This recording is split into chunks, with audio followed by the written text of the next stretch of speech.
할렐루야. 오늘도 예배 가운데 주시는 주님의 은혜가 여러분의 심령 가운데, 삶 가운데 충만하시기를 간절히 축복합니다. 오늘은 특별히 교회 연합주일로 지킵니다. 교회 연합이다 하는 것은 교회가 하나됨을 강조할 뿐만 아니라 교회가 어떤 교회가 되어야 정말 주님이 바라고 원하시는 교회가 되는가에 대해서 생각하라는 말일 것입니다.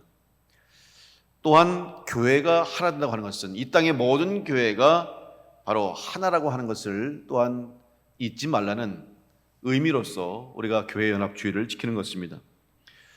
물론 신학적인 이견이나 혹은 차이로 인해서 신앙의 모양이 조금 다를 수는 있습니다. 또 각자의 개인적인 신앙에 대한 차이도 있을 수 있습니다.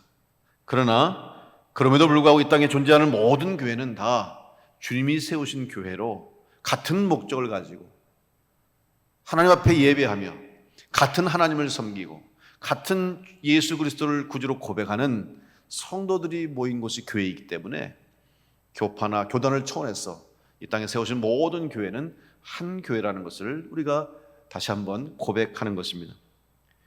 그렇다면 이 땅에 세우신 교회는 과연 어떤 교회가 될 때, 또 어떤 모습을 가질 때 교회다운 교회가 되고 또 주님이 기대하시는 교회가 될 것인가 함께 생각해 보아야 할 것입니다. 제가 오늘 설교 제목을 정했는데 여러분 설교 제목 뭐라고 그랬죠?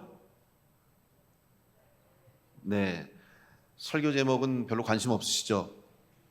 설교 내용도 관심 없고 그러면 안 되고 설교 내용은 좀 잊으시더라도 제목은 한 주간은 기억했으면 좋겠어요. 사실 설교 제목을 정하려면 이 설교자가 고민을 많이 해요. 설교문 작성할 때보다 오히려 설교 제목 정할 때가 고민이 많이 돼요.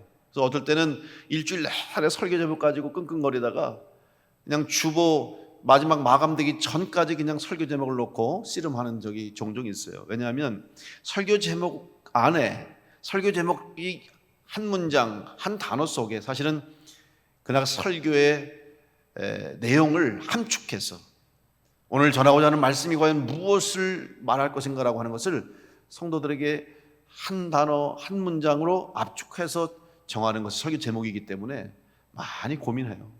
자, 오늘 한번 설교 제목 읽어볼까요? 같이 읽겠습니다. 시작. 네, 진짜 교회 좋은 성도. 그럼 여러분 벌써 제목을 딱 들으시면서 진짜 교회가 있으면 가짜 교회도 있겠구나, 좋은 성도가 있으면 좋지 않은 성도도 있겠구나, 이런 생각 하시죠? 그러면 진짜 좋은 교회, 진짜 주님이 원하시는 교회는 어떤 교회가 되고 우리가 또한 좋은 성도로 주님이 바라시는 성도의 모습으로 살아가는 그리스도인이 되기 위해서는 어떻게 살아야 할 것인가? 아마 여러분들이 그런 생각을 하셨을 거예요. 여러분, 세상에 많은 교회가 있지만 모든 교회가 다 주님이 기뻐하시는 교회는 아닐 수 있습니다. 세상에 많은 그리스도인들이 있지만 다 주님 앞에 잘했다 칭찬받는 성도가 아닐 수도 있다는 것이죠. 그러면 과연 우리는 어떨까요? 우리 교회는, 우리 충주 남부 교회는 정말 주님이 기뻐하시는 진짜 좋은 교회일까? 또 나는, 여러분, 우리는 주님이 보실 때 인정할 수 있는, 주님이 기뻐하시는 성도가 되고 있는가 하는 것을 생각해야 합니다. 그만큼 세상에 많은 교회가 있는데 정말 칭찬받는 교회가 많아야 되겠다 하는 생각을 해보았습니다. 또 성도도 많고 목사도 많은데 정말 좋은 목사, 좋은 성도가 돼야 되겠다 하는 생각을 해봤습니다. 저는 지금까지 목회하면서 한 성도의 말을 잊을 수가 없어요. 저는 그 사람의 말을 제 마음속에 늘 사실은 품고 삽니다. 제가 미국에 공부하고 목회하러 갔을 때 일입니다. 가서 얼마 되지 않았을 때 학교에서 공부를 하는데 우연히 이제 방학 때에 그 지역에서 이제 그 영어를 가르쳐주는 그런 클래스가 많아요. 지역 커뮤니티 대학에, 칼리지에. 그래서 방학이니까 또 시간을 내서 영어를 공부하려고 갔어요. 가서 가니까 이제 영어를 못하는 주로 많은 외국 사람들, 뭐 남미부터 시작해서 아시아, 베트남, 뭐 태국, 한국 사람 다 와서 있는 거죠. 그래서 이제 같이 공부하다가 그룹으로 이렇게 뭐 서로 대화하라고 하는 거 있는데 마침 제 그룹 속에 한국 여자분이 한 분 계시더라고요. 그래서 이제 이렇게 저렇게 같이 얘기하다가 잠깐 쉬는 시간에 그분이 이제 뭐 얘기하면서 뭐 어디서 사냐, 어떻게 왔냐 하다가 교회 얘기 나오면서 이제 뭐 예수 믿냐 그러다가 결국 제가 이제 목사라는 것을 알게 됐어요. 그러니까 그분이, 저는 그분 이름도 모르고 처음 보는 분이에요. 근데 그분이 저한테 하는 소리가, 아, 그러시냐고. 그럼 목사님이시면 목사 안수를 어디서 받으셨어요? 물으시더라고. 그래서 저는 한국 감리교 목사로 한국에서 목사 안수 받고 여기 이렇게 또 공부하고 또 목회하려고 왔습니다. 그랬더니 그분이 그 소리를 듣자마자 하는 소리, 아유, 그러면 목사님은 진짜 목사님이네요. 그러는 거예요. 그래서 제가 깜짝 놀랐어요. 아니, 무슨 근거로 진짜 목사, 가짜 목사를 이야기할까? 그리고 왜 나한테 진짜 목사라고 그럴까? 그 사람은 저를 아는 사람도 아니고 저도 그 사람 개인적으로 모르고 처음 봤는데 왜 그러시냐고 그랬더니, 아유, 여기 이민교회에 이민 와서 목사님들 보면 가짜 목사가 많아요. 그리고 여기 와서 목사 된 사람도 많아요. 너무 쉽게 목사가 되는 것 같아요. 그래서 저는 한국에서 목사님 돼서 목회하시다 오신 분은 진짜라고 생각하고 여기 이민 와서 목사 되신 분은 좀 안 믿겠습니다. 그런 얘기 하는 거예요. 물론 여러분 오해하지 마세요. 이민 목회하시는 목사님들이 다 잘못됐다는 얘기도 아니고 이민교회가 다 문제가 있다는 게 아니에요. 일부 목회자 중에 온전하게 정상적인 목회를 하지 못하고 또 잘못된 목회의 길을 가서 성도들에게 상처를 주는 분이 있기 때문에, 특별히 여러분 이민사회는 이 폭이 좁잖아요.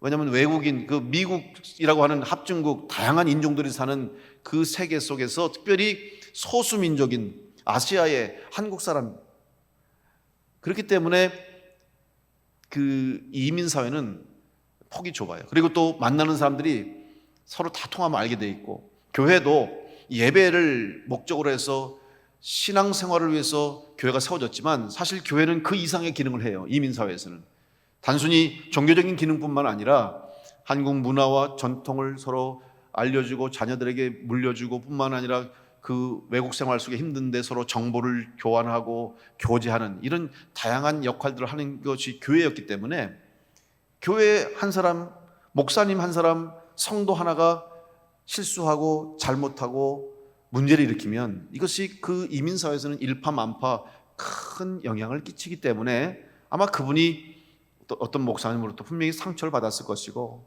또 그 목사님의 어떤 행동이나 그분의 실수 때문에 목사에 대한 불신이 있지 않나, 저는 그렇게 생각하면서, 그러나 그분이 던진 그 말, 진짜 목사님은요, 목사님은 진짜 목사군요, 그 소리를 듣는 순간 제가 참 충격과 더불어서 진짜 목사가 돼야 되겠구나, 좋은 목사가 돼야 되겠구나, 제가 그런 생각을 하고 늘 저 스스로에게 나는 진짜 목사인가, 내가 정말 목사다운 목회를 하고 있는가, 정말 주님 앞에 부끄럽지 않게 목사라고 설 수 있는가를 저는 늘 스스로에게 묻게 됩니다. 여러분은 스스로를 진짜 성도로 생각하십니까? 여러분 스스로 나는 좋은 성도라고 고백할 수 있습니까? 사람 앞에서가 아니라 주님 앞에서 성도로 과연 우리가 인정받을 수 있습니까? 우리는 이 질문을 일생토록 신앙생활 하는 내내, 아니 이 세상 사는 동안에 우리 스스로에게 물어야 할 것입니다. 진짜 교회가 되고 진짜 좋은 성도가 되는 것이 아마 우리 주님께서 가장 기뻐하시는 일이 될 것입니다. 바라기는 우리 교회가 주님이 세우신 이 땅에 이곳에서 교회다운 교회가 될 수 있도록, 진짜 좋은 교회 될 수 있도록 먼저 여러분이 좋은 성도가 되고, 여러분 한 사람 한 사람이 주님의 몸을, 지체를 이루는 성도로서 여러분이 주님이 기뻐하시는 좋은 성도가 될 때 우리 교회가 좋은 교회, 진짜 교회가 될 줄로 믿습니다. 그렇다면 우리 진짜 좋은 교회가 되고 좋은 성도가 되기 위해서 과연 우리는 어떤 모습으로 어떻게 살아가야 할 것인가, 또 어떤 신앙생활을 해야 할 것인가, 오늘 그 말씀을 함께 나누면서 은혜를 받으려고 합니다. 특별히 오늘 본문의 시편 133편, 다윗이 고백한 성전으로 올라가며 하나님을 찬양했던 이 시편 고백 속에 우리는 교회의 모습과 성도의 모습을 볼 수가 있습니다. 첫 번째, 진짜 교회가 되고 좋은 교회가 되기 위해서는 먼저 주님이 주인 되시는 교회가 되어야 합니다. 여러분, 교회가 어떤 곳인가를 설명할 때 가장 첫 번째 강조하는 것이 바로 하나의 교회를 강조합니다. 우리가 이것을 신학적인 용어로 공교회라고 얘기하는데, 이것은 무슨 말이냐면 아까도 말씀드린 것처럼 조금씩 교단적인 신학적인 차이가 있고 신앙의 조금 모습이 달라도 같은 하나님을 믿습니다. 그리고 같은 예수 그리스도를 믿어요. 같은 성령을 고백합니다. 그래서 공교회라고 하는 것은 같은 신앙의 고백을 의미하는 거죠. 오늘 여러분이 예배하면서 사도신경을 우리가 다 같이 함께 같은 신앙의 고백을 드렸어요. 그죠? 토시 하나 틀리지 않고 함께 한 목소리로 우리의 신앙을 같이 고백했어요. 이게 전 세계 모든 교회가 이 신앙을 고백하는 거예요. 사도신경은 전 세계 모든 교회가 고백하는 고백문입니다. 언어만 다를 뿐이지 똑같은 내용이에요. 장로교든 감리교든 침례교든 성결교든 상관없어요. 전 세계 모든 교회는 이 신앙을 고백하는 거죠. 그게 바로 교회 공교. 왜? 같은 하나님, 같은 예수 그리스도, 같은 성령님을 믿기 때문에 그래요. 그렇기 때문에 교회는 하나입니다. 목적도 하나입니다. 교회를 세우신 하나님의 뜻을 이루는 것도 똑같아요. 이것이 달라지면 교회가 아닐 수가 있어요. 바로 하나의 교회라는 사실은 교회의 주인은 오직 주님 한 분이라는 고백이 전제되어야 합니다. 에베소 4장 11절로 13절 말씀에 그가 어떤 사람은 사도로, 어떤 사람은 선지자로, 어떤 사람은 복음 전하는 자로, 어떤 사람은 목사와 교사로 삼으셨으니 이는 성도를 온전하게 하여 봉사일을 하게 하며 그리스도의 몸을 세우려 하심이라. 우리가 다 하나님의 아들을 믿는 것과 아는 일에 하나가 되어 온전한 사람을 이루어 그리스도의 장성한 분량이 충만한 데까지 이르리니. 교회가 어떤 곳입니까? 서로 다른 직분, 서로 다른 사명을 가지고 또 다른 모습으로 교회에서 봉사하고 충성해도 목적은 오직 하나, 하나님의 아들을 믿는 것과 아는 일에 하나가 돼서 주님의 몸된 제단을 세우는 것이 오늘 우리의 삶의 목적이요, 신앙의 목적이요, 교회의 존재 이유가 되는 줄로 믿습니다. 그렇기 때문에 우리는 교회의 주인은 주님이라는 고백을 함께 하는 것입니다. 이 세상의 모든 교회와 성도가 하나 될 이유가 여기 있는 것입니다. 비록 서로의 생각이 다르고 또 언어가 다르고 인종이 다르고 문화가 다르고 다 달라도 고백하는 신앙 고백은 똑같듯이 같은 하나님을 믿는 것처럼 오늘 우리 교회도 하나가 돼서 오직 한 분이신 예수 그리스도를 주님으로 인정하고 고백하는 우리 교회가 될 때 우리 교회가 진짜 교회가 되고 또 우리 교회를 이루고 있는 우리 교회의 몸된 지체로서 우리 교회를 세워나가는 여러분도 좋은 성도로서 승리하는 믿음의 삶을 살게 되는 것입니다. 만약 주님이 주인 되지 않고 내가 주인 되는 교회가 되면 우리는 잘못된 신앙, 가짜 신앙, 가짜 교회를 만들 수가 있어요. 더 나아가서 그걸로 끝나는 것이 아니라 주님으로부터 버림받을 수도 있다는 사실을 잊어서는 안 될 것입니다. 예수님께서는 분명하게 우리에게 이 사실을 말씀해 주셨습니다. 마태복음 7장 21절로 23절 말씀에 나더러 주여 주여 하는 자마다 다 천국에 들어갈 것이 아니요 다만 하늘에 계신 내 아버지의 뜻대로 행하는 자라야 들어가리라. 그날에 많은 사람이 나더러 이르되 주여 주여 우리가 주의 이름으로 선지자 노릇하며 주의 이름으로 귀신을 쫓아내며 주의 이름으로 많은 권능을 행하지 아니하였나이까 하리니 그때에 내가 그들에게 밝히 말하되 내가 너희를 도무지 알지 못하니 불법을 행하는 자들아 내게서 떠나가라 하니라. 여러분, 예수님께서 무슨 말씀을 했어요? 주여 주여 겉모양 입술로 말로 신앙생활 하는 것이 아니라 모여서 예배한다고 성도들이 모이고 심지어는 모여서 능력을 받아서 많은 기사를 행하고 이적을 행한다 할지라도 그것이 하나님의 뜻이 아니면, 주님의 뜻이 아니면 교회가 아닐 수 있고 성도가 아닐 수 있다. 주님이 말씀하셨습니다. 더 나아가서 내가 너희를 도무지 알지 못한다. 주님이 우리를 모르신다는 거예요. 여러분, 저는 이 말씀을 읽을 때 두려움을 느꼈습니다. 여러분, 만약 우리가 이 세상에서 신앙생활 잘 하다가 우리 주어진 삶을 다 살다가 주님 부르셔서 주님 앞에 갔는데 주님이 나를 모른 채 하신다면 어떻게 할까? 나는 너를 도무지 알지 못한다. 생각만 해도 소름이 끼쳐. 생각만 해도 너무너무 겁이 나죠. 오히려 수고했다고 안아주시고 잘했다 칭찬하시고 애썼다 참 잘했다 안아주시고 상을 주시고 이걸 기대하는데 나는 너를 모르겠다. 거기서 그치는 것이 아니라 뭐라고 그랬습니까? 불법을 행하는 자들아 내게서 떠나가라고 그 앞에서 우리를 내치신다면 이게 얼마나 슬픈 일입니까? 여러분, 그런 일이 일어나지 않도록 주님이 원하시는 게 뭡니까? 주님이 원하시는 게 무엇입니까? 바로 아버지의 뜻대로 행하는 자가 된다. 여러분, 예배도 봉사도 섬김도 우리의 신앙생활도 주님 뜻대로 하나님의 뜻대로 감당할 때 주님이 기뻐하시고 주님이 우리를 기억하시고 약속하신 은혜와 복을 허락해 주실 줄로 믿습니다. 마지막 그날에 다 주님께 칭찬받는 성도 될 수 있도록 주님이 주인 되시는 교회를 섬기는 주님이 주인 되시는 삶을 살아가는 성도가 되시기를 간절히 축원합니다. 교회의 주인은 주님이십니다. 교회의 주인이 목사가 되어서는 안 됩니다. 교회의 주인이 장로가 되고 권사가 되고 집사가 되고 성도가 되는 것이 아니에요. 오직 교회의 주인은 우리 주 예수 그리스도 한 분이심을 고백하며 우리는 그저 주신 사명, 맡겨진 사명을 감당하면 되는 거예요. 각자의 자리에서 주님이 주신 시간 동안, 주님이 맡겨주신 허락하신 기간 동안 충성하면 그걸로 끝나는 거예요. 그러면 교회도 문제가 없어요. 저도 마찬가지예요. 제가 담임 목사로 주님이 우리 충주 남부교회에 세우셨기 때문에 제가 담임 목사의 직임을 가지고 사명 감당하다가 주님이 이제 그만하라 그러면 그만하면 돼요. 은퇴할 때까지 건강 허락하시고 충주 남부교회에 있으라 그러면 제가 여기서 있다가 은퇴하고 그러면 대할 일 다 하는 거. 그럼 또 다른 분이 와서 목회하고 또 장로님들이 충성하시다가 은퇴하면 또 새로운 장로님들 세워지고 우리도 그 주어진 시간 속에서 충성을 다하다가 주님 부르시면 또 새로운 우리의 후손들이 이 교회를 세워나갈 거예요.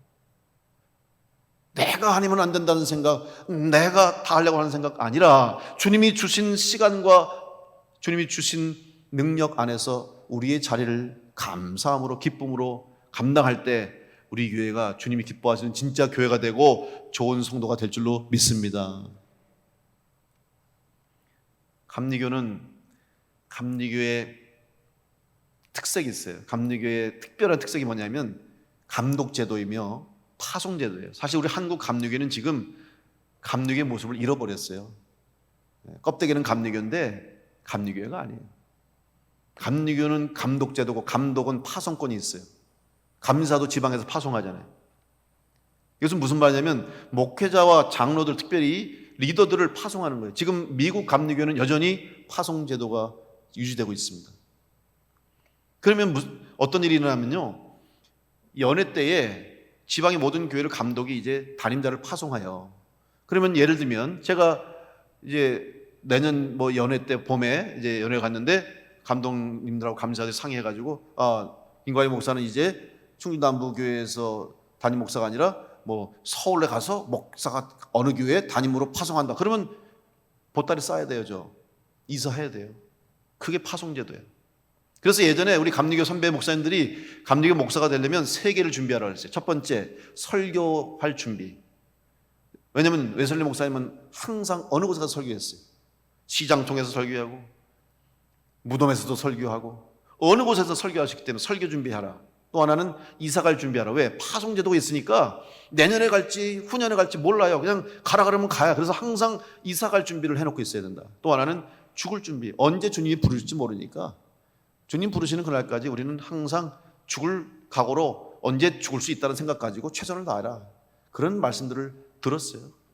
이것은 무엇을 의미하냐면 여러분, 우리의 주님이 주신 일들, 목회뿐만 아니라 우리의 신앙생활, 우리의 믿음의 길도 주님이 주인 되시는 것이지 내가 주인 되는 것이 아니에요. 주님이 우리에게 맡겨주시고 부탁하신 일이지 그것이 내가 하려고 하는 일이 아니라 주님의 일이라는 믿음을 가지고 감당할 때 그런 교회와 그런 성도가 주님이 기뻐하시는 교회가 성도가 될 줄로 믿습니다. 우리 교회가 그런 교회가 되기를 간절히 축복합니다. 그러면은 문제가 없잖아요. 예. 내 거라고 하는 순간 문제가 생겨요. 사실은 내 거라는 것 때문에 욕심이 생기잖아요. 내 것이 아닙니다. 주님의 것이고 주님이 하십니다. 여러분에게 맡겨준 직분도 마찬가지고 여러분에게 주님이 부탁하신 사명도 마찬가지예요. 그걸 내 거라고 생각하면 내가 해야 되는데 아니에요. 주님이 일이기 때문에 주님이 하셔요. 단지 우리를 통해서 주님이 이루시는 거죠. 여러분을 통해서 주님이 이루신다. 그렇기 때문에 우리가 귀한 거고 그렇기 때문에 우리가 감사한 거죠. 그 귀한 일을 나를 통해서 이룬다는 사실 때문에 우리가 감사함으로 감격하면서 이 일을 감당해야 될 줄로 믿습니다. 여러분, 주님이 주인 되시는 교회를 세울 수 있도록 주님께 맡기고 믿음의 길을 가시기를 간절히 축복합니다. 아무리 겉으로 많은 사람들이 모이고 많은 사람들이 좋아하고 큰 기사와 이적과 능력이 나타나도 주님의 뜻과는 상관없는 교회가 되면 그 교회는 가짜 교회가 되고 맙니다.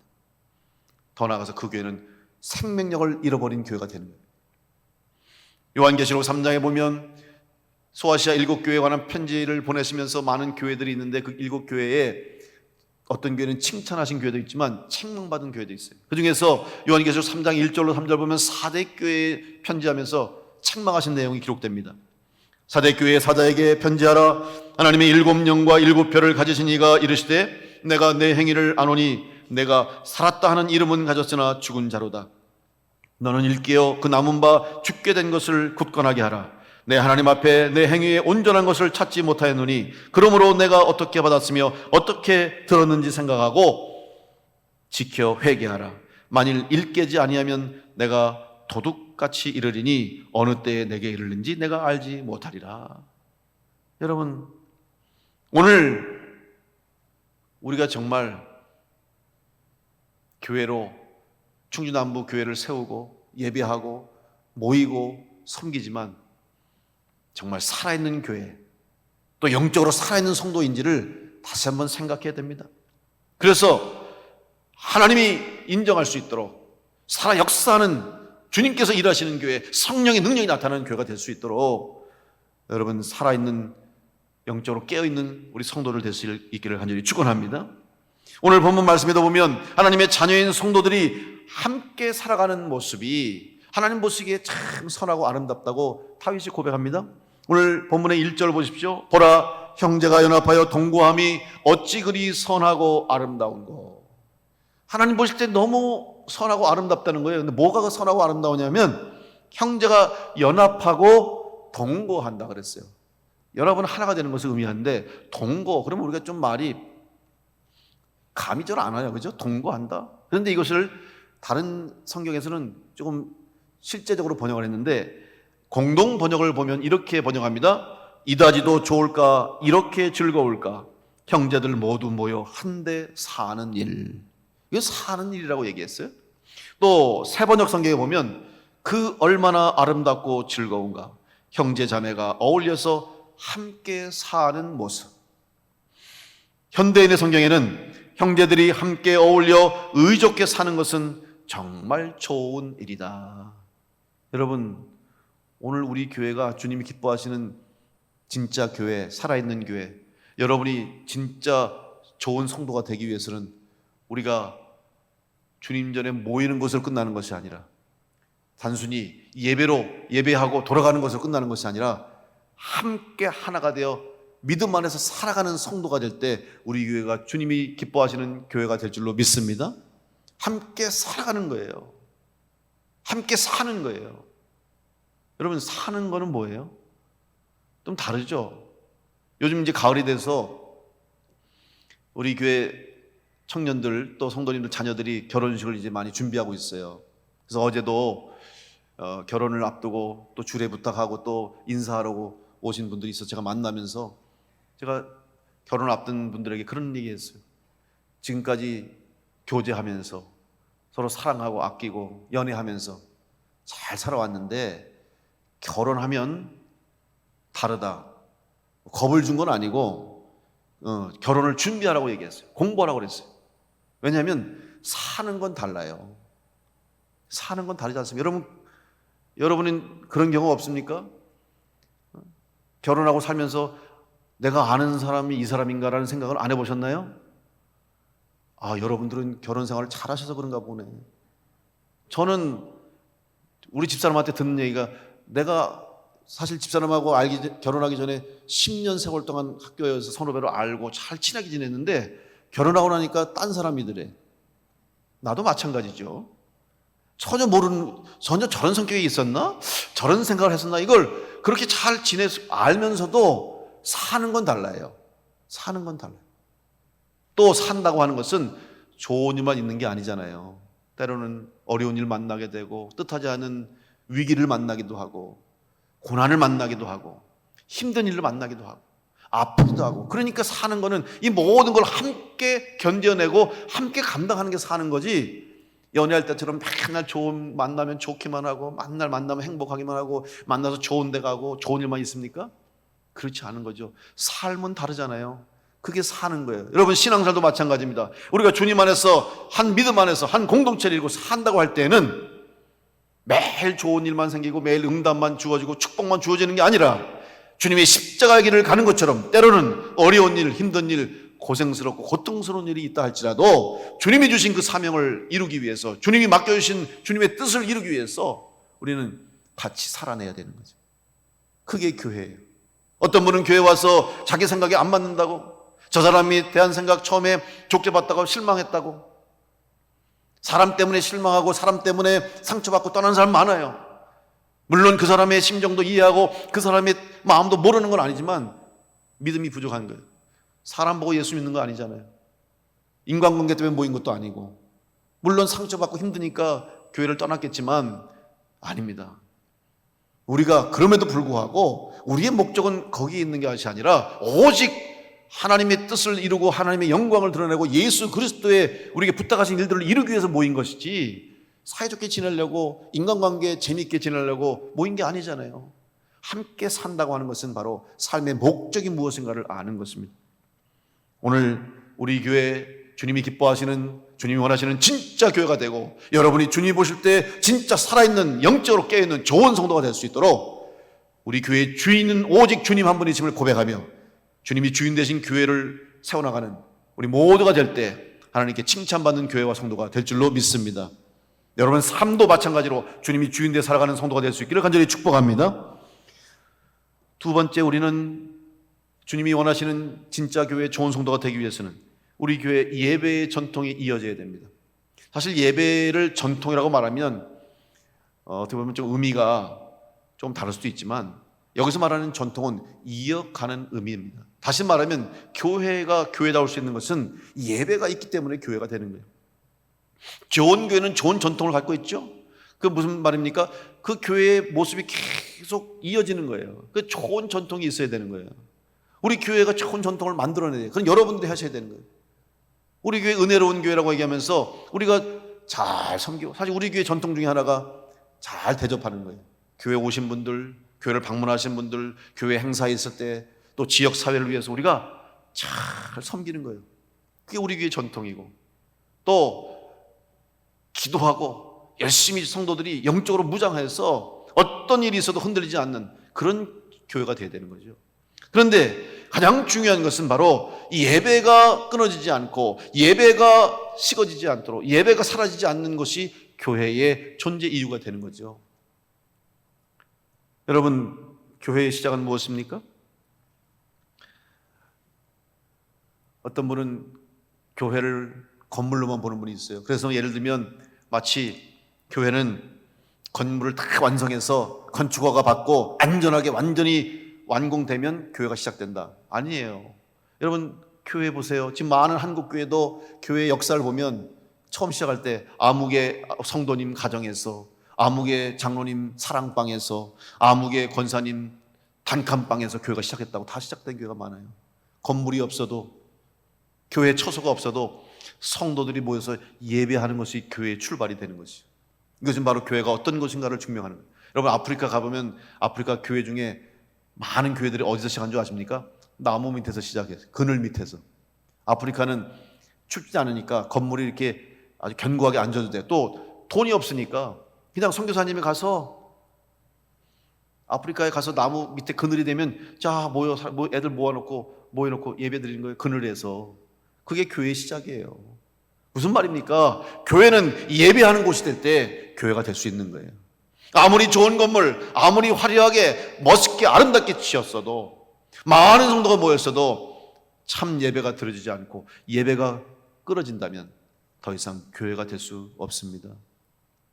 우리 교회는 예배하는 교회로, 우리 교회가 존재하는 한, 이 땅에 우리 교회가 이곳에 있는 한 항상 하나님께 예배하는 교회가 될 수 있도록 이 예배를 최우선으로 섬기며 최우선으로 놓고 믿고 섬기는 우리 교회와 성도들 될 수 있기를 간절히 축원합니다. 오늘 말씀에 보면 2절 말씀에 머리에 있는 보배로운 기름은 제사장의 머리에 기름을 부었던 걸 의미하는 것이죠. 머리에 기름 부는 것은 제사장이 된다는 거예요. 출애굽기 28장 29절에 보면 하나님께 제사 드리는 제사장을 세울 때 제사장의 위임에 관한 말씀을, 위임 예식에 대한 말씀을 기록하고 있어요. 그래서 먼저 제사장이 되기 위해서는 옷을 만들어 입어야 돼요. 특별한 옷이에요. 이건 제사장이 입는 옷이에요. 하나님이 다 말씀하신 대로 재료를 쓰고 색깔을 쓰고 모양을 만들어서 먼저 제사장이 그 옷을 입어야 돼요. 그 물론 입기 전에 다 목욕하고 정결 예식을 행하고 옷을 입어요. 그리고 머리에 기름을 부어요. 그래서 그 머리에 기름이 흘러내려요. 그리고 제사장이 되는 거죠. 그런데 여러분, 이것은 무엇을 의미하냐면 단순히 제사장의 어떤 위임 예식만 의미하는 것이 아니라 이 안에 하나님이 이스라엘 백성을 향한 특별한 영적인 메시지가 있어요. 출애굽기 28장 41절 말씀 보시면 너는 그것들로 내 형 아론과 그와 함께한 그의 아들들에게 입히고 그들에게 기름을 부어 위임하고 거룩하게 하여 그들이 제사장 직분을 내게 행하여 할지라 그랬어요. 그 머리에 기름을 부으면 그 기름이 흘러내려가지고 수염까지 흘러서 밑에 옷까지 다 적시는 거예요. 그렇게 많이 붓는 거죠, 기름을. 이건 영적으로 보면은 성령의 충만함을 의미하는 거예요. 성령이 충만해서 넘쳐야 되는 거예요. 나로부터 흘러나가야 되는 거죠. 교회로부터 세상으로 흘러나가야 되는 것이죠. 또 하나는 오늘 이제 1절, 2절에 보면 그렇게 말씀하죠. 2절에 머리에 있는 보배로운 기름이 수염 곧 아론의 수염에 흘러서 그의 옷뒤까지 내림 같고 3절 말씀 보면 헐몬의 이슬이 시온의 산들에 내림 같도다. 거기서 여호와께서 복을 명령하셨나니 영생이로다 그랬습니다. 여기서 여러분 헐몬은 헤르몬산이죠. 이 헐몬산은 이스라엘의 북쪽에 최북단에 있고요. 2770m 높은 산입니다. 만년설이 있어요. 근데 여기에는 이슬이 많이 내리고 물이 많아요. 그래서 그 만년설에서 흘러내리는 물이 요단강이 되는 거죠. 요단강의 근원지가 바로 헐몬산이에요. 그리고 그 헐몬산 흘러내리는 물이 이스라엘을 중심을 통과하면서 생명줄이 되는 거죠. 그리고 뭐라고 그랬냐면 이 헐몬의 이슬이 시온의 산들에 내렸다. 시온산은 어디입니까? 예루살렘이잖아요. 제가 지난번 설교할 때 말씀드렸죠. 시온성, 시온산, 예루살렘 성벽이 있고 그곳에 솔로몬이 지은 성전이 있는 자리에 시온산이 있어요.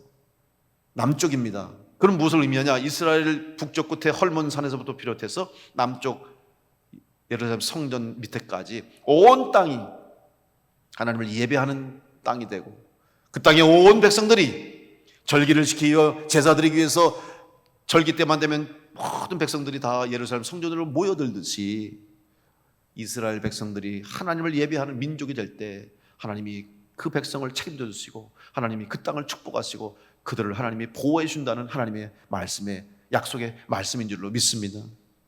이 말씀 오늘 우리에게도 동일하게 해당됩니다.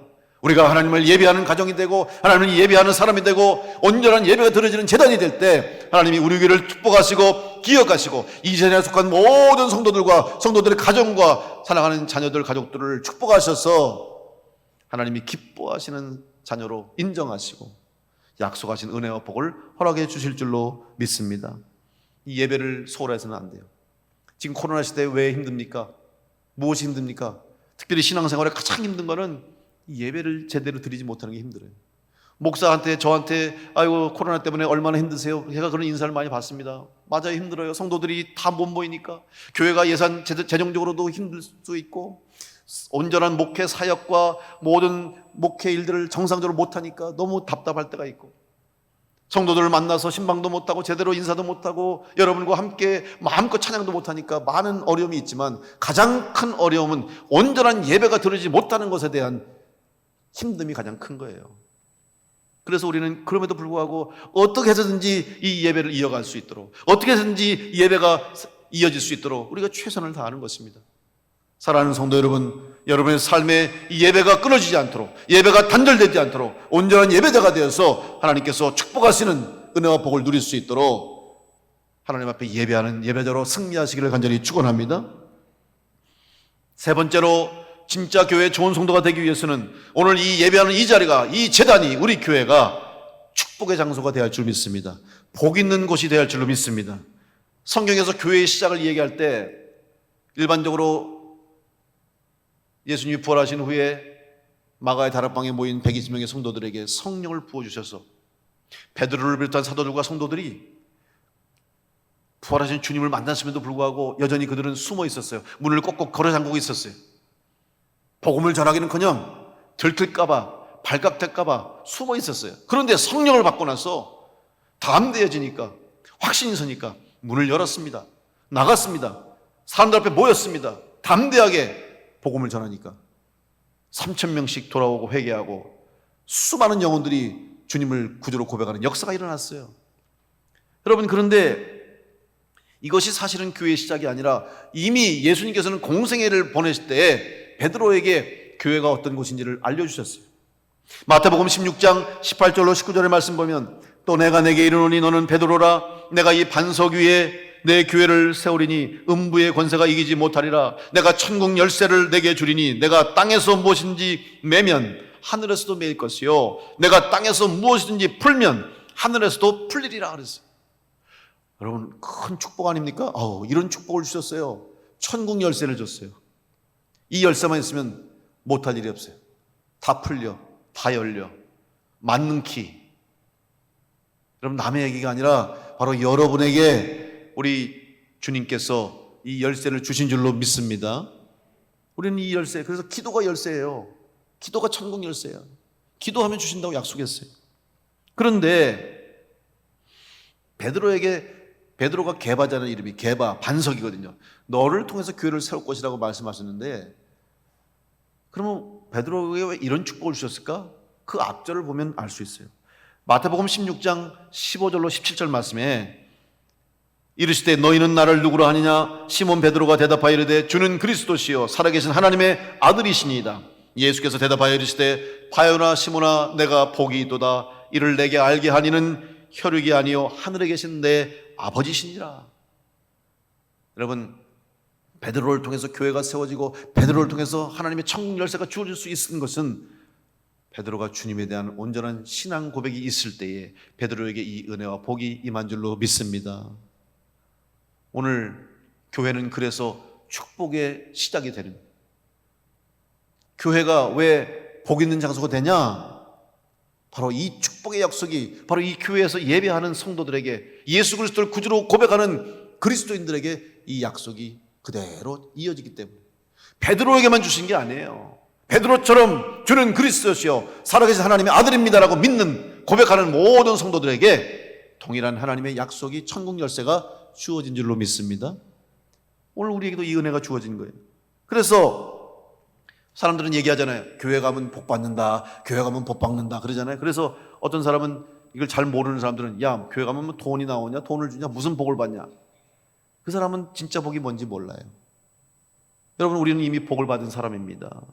예수 그리스도를 구주로 믿고 고백함으로 천국 열쇠를 받고 하나님을 아버지로 섬기는 하나님의 자녀가 돼서 이 땅 가운데 하나님이 약속하신 모든 은혜를 누릴 수 있는 복된 삶을 살고 있기 때문에 우리는 이미 복받은 자로 살고 있는 줄로 믿습니다. 이 복이, 이 축복이 바로 이 주님의 제단에서, 예배하는 곳에서 비롯됨을 믿으시고 여러분을 통해서 이 복이 이어질 수 있도록 축복의 통로가 되는 여러분 되시길 간절히 축원합니다. 여러분이 만나는 사람에게, 여러분의 복음 전하는 자에게 동일한 은혜와 복이 전해질 수 있는 것이고, 여러분이 가시는 그 자리가 복된 자리가 되고, 여러분이 일하는 그 자리가 복의 자리가 되고, 여러분이 살아가는 자리에 하나님의 은혜와 복이 임할 때에 그곳에 있는 사람까지 같은 은혜와 복을 누릴 수 있다는 것이 바로 오늘 우리 성도로서 살아가는 큰 축복인 줄로 믿습니다. 복 있는 성도로 우리 교회가 축복의 장소가 될 수 있기를 간절히 축원합니다. 그래서 우리는 세상에 복을 전하는 교회가 되어야 되고 이 복을 알리는 교회가 되고 그래서 복된 소식을 전하는 교회가 되고 성도가 되어야 할 것입니다. 그럴 수 있도록 우리 교회가 먼저 주님이 보실 때 진짜 교회구나, 참 좋은 교회구나, 우리 성도님들이 여러분들이 주님이 인정하시는 좋은 성도구나, 진짜 성도구나라고 인정받을 수 있을 때 주님 주신 사명을 감당하는 우리 교회와 성도가 될 줄로 믿습니다. 사랑하는 성도 여러분, 우리 모두 좋은 성도, 좋은 교회가 돼서 진짜 교회, 진짜 성도의 사명을 감당하기를 간절히 축원합니다. 그렇게 될 수 있도록 주님이 주인 되어 살아가는 교회가 되고 성도가 될 수 있도록 주님을 주인으로 고백하며 살아갈 수 있기를 간절히 축원합니다. 예배하는 일에 최선을 다하고 예배를 쉬지 않고 예배가 끊어지지 않도록 예배하는 자로 살아갈 수 있기를 바랍니다. 또한 내가 먼저 복받은 자라는 확신을 가지고 축복받은 것을 기억하고 감사하면서 축복의 통로가 될 수 있도록 주님을 모시고 살아가서 이 땅 가운데 주님의 뜻을 이루어갈 뿐만 아니라 주님 오시는 그날, 마지막 주님 앞에 서는 그날에 잘했다 칭찬받고 주님이 안아주시고 우리를 기억하시고 우리 이름을 불러주시고 약속하신 천국 백성으로 삼을 수 있도록 끝까지 승리하는 복된 성도들 다 되시기를 간절히 축원합니다. 기도하겠습니다.